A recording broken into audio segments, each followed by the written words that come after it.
Hello everyone, welcome back. It's a sunny Friday afternoon. I'm on my way to midwifery, our midwifery mentoring group, and it's so funny, I still call it what it was originally called because this traditional midwifery school is a mentorship. It's a love, it's a schooling, it's spiritual foundation building. It's so much more than a traditional midwifery program, even though that's what it is.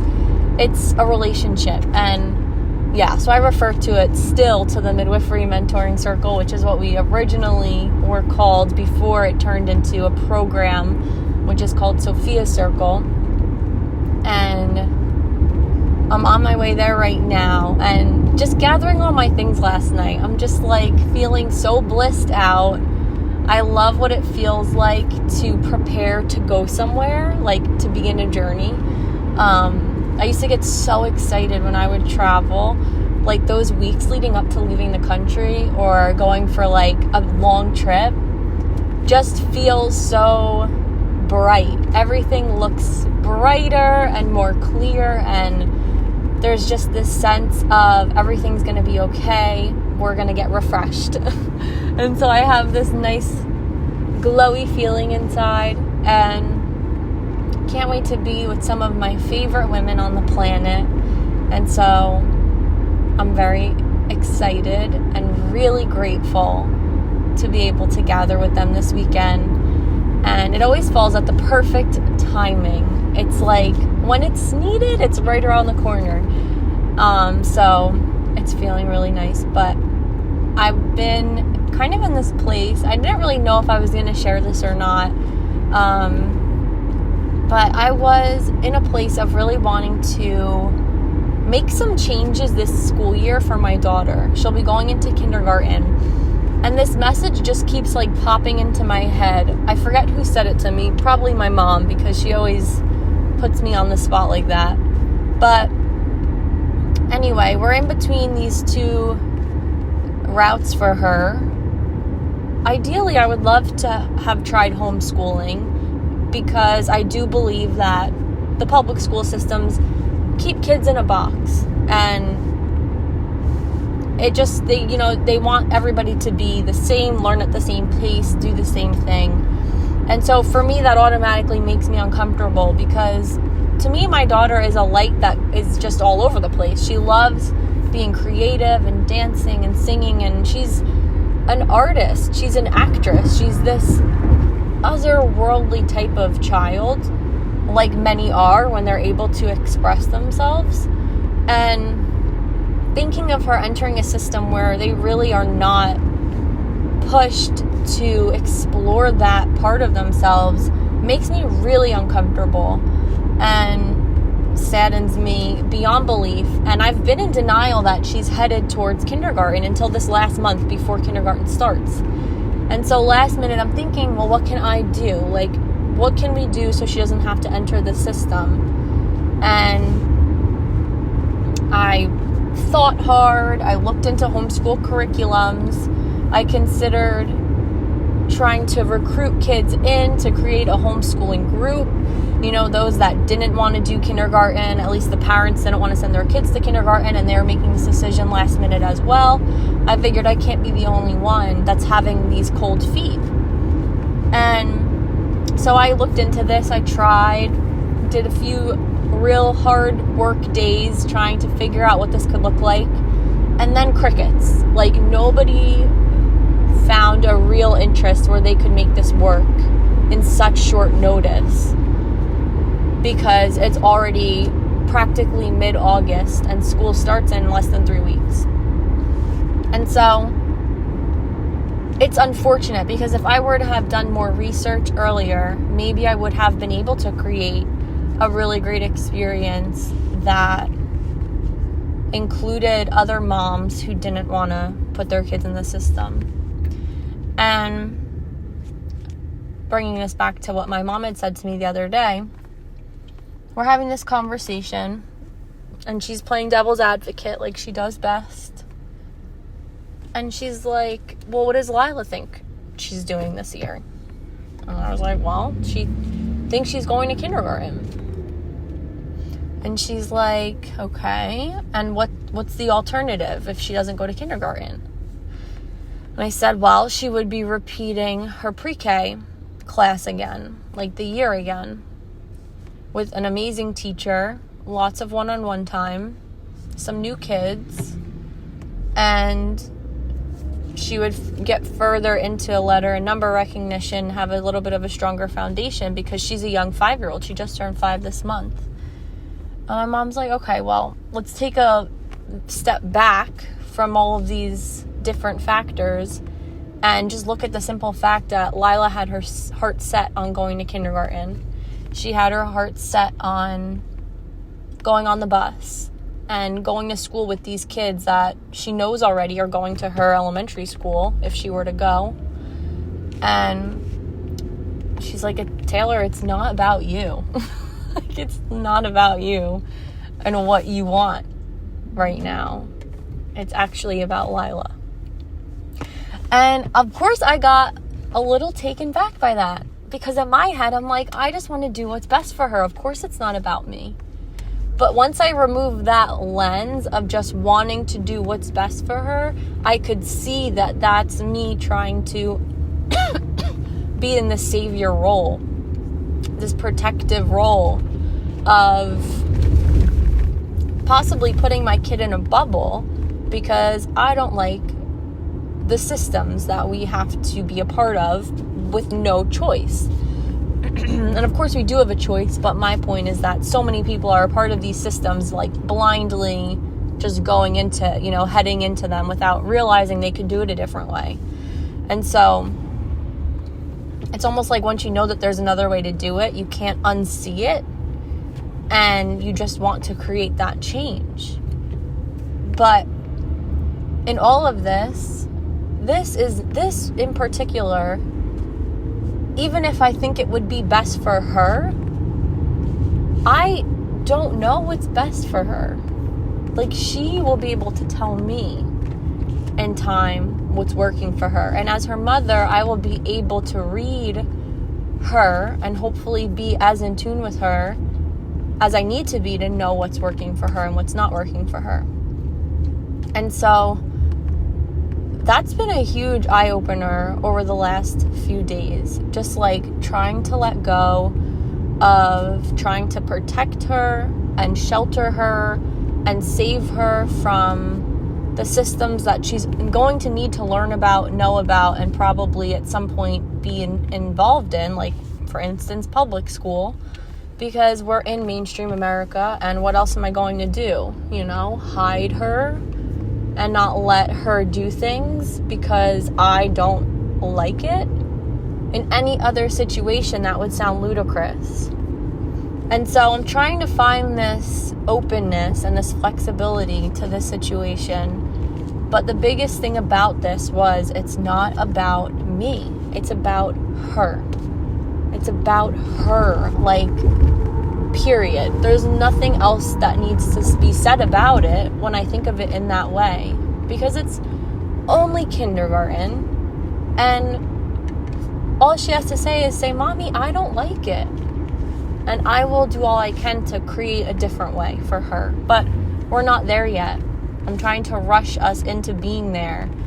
And I don't want to taint her experience by already projecting this scared, fearful, nervous energy around her being in public school, because right now it's the inevitable reality. I can't stay home with her, and she's looking forward to going to kindergarten. So it's a tough pill to swallow, and there's so many things in life that I think we don't realize we try to control and protect and save, when really our job is to just be with it all, be in the container of the circumstance. And of course there's action that we can take and a sense of time usually that we have to do the things, to do all the action steps. And when you don't have the time and you didn't have the knowledge, because for whatever reason that wasn't the focus, sometimes there is nothing left to do. And usually I am the glass half full type of person, so in my mind there's always something to do. There's always something to create and make better, and just there's always a way. When there's a will, there's a way. And so to not be able to do that, like, definitely hurts my ego. And I need to realize that it is really so much ego, and I just need to let it go. And so flexibility in the plan is okay, especially when we don't know what the other side is going to hold. We never know. And it's just like in birth, like, her schooling experience is not my experience. I went through public school and I'm okay. And at the end of the day, if she were to say it wasn't for her, then we would readjust. And it's just like in birth, where someone may not want a home birth, or someone may want to get an epidural, or may not want something that I would or wouldn't want. And at the end of the day, like my mentor always says, which is so fitting for so many parts of midwifery, is it's not my birth. It will never be my birth. And that is where the reverence comes in. The deep, deep respect for someone else's experience, for allowing somebody to move through what they need to, and not letting your triggers or thoughts or perception intercede with their expectations and their experience. And so we can so easily look at our children and say, oh, well, they don't know any better, like they have no idea what they're getting themselves into if they're in the public school system or whatever the case may be. But at the end of the day, we are not saviors by any sense of the word. And I trust that God's got her and will lead me in the right direction. And I do have peace in my heart after having this last week to really sit on the idea of her actually going to a public school. I've been able to make peace with it and separate my ego from it. And from that, I have such a clear feeling that everything is okay right now.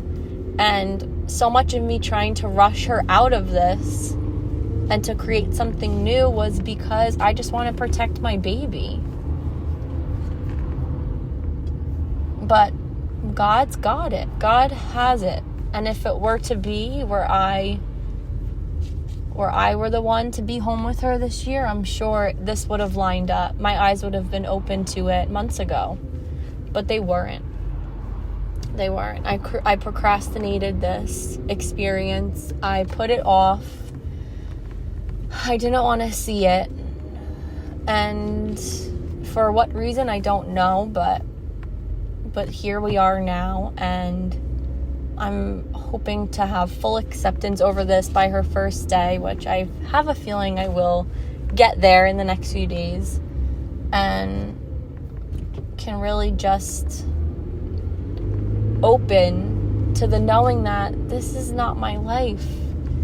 It's not. It's my child's life, and I want to support what she wants to do, even though she's only 5.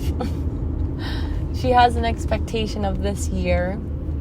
She's excited about it. She loves learning. She's ready for it.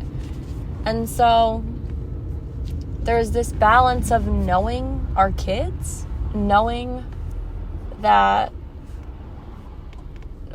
when it's time to use that discernment and know okay, no, this is not going to ever be for us, or maybe it is okay for right now and we will learn as we go.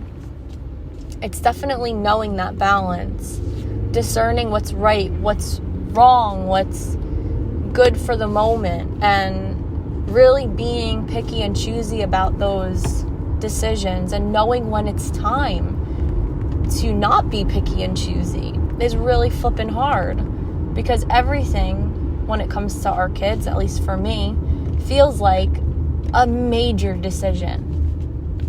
But at the end of the day, we don't know what any experience is going to open up. And we're not perfect. I can't even pretend like this would be the perfect, the ideal situation would be for me to homeschool, because I've never done it. So I don't know. And I'm humble enough to say I have no idea what would be best for her. But where I'm being led is not what I was hoping. But I do have peace in my heart over having to accept this reality right now and know that there's no point in worrying, because it's happening. This is an inevitable moment. A version of our kids flying the coop is when school begins for most of this country. And it really stings. I wasn't expecting for it to feel so intense, and it is. So that's my little spiel. Our kids' lives are their own, and we have to be flexible. It's never fun to be a rigid parent. That is not realistic. And what message is that sending? What message would it be sending if I was stomping my feet and only needed this to go one way? That's not the kind of message that I want to be sending out to my daughter, to be that example. I don't want to show her that it's hard to be flexible, or that it's hard to go into the unknown or go into experiences that we have never experienced before. And so I really needed to become aware of this piece of me, because there was that sense of needing to control. And when you don't have the resources or the time or the whatever else you need to make a decision like this, the worrying is only going to dampen the experience for everybody, including those that we love that are actually going through it. And so I have found peace in this process of being flexible, not being hard-headed, trying my best to let go of whatever I thought I could do, and just being here for her at this very exciting new start, and being just as excited as she is, because that's who she needs me to be right now. And so, yeah, I hope that this hit wherever it needed to. And I thank you guys so much for listening. Bye-bye.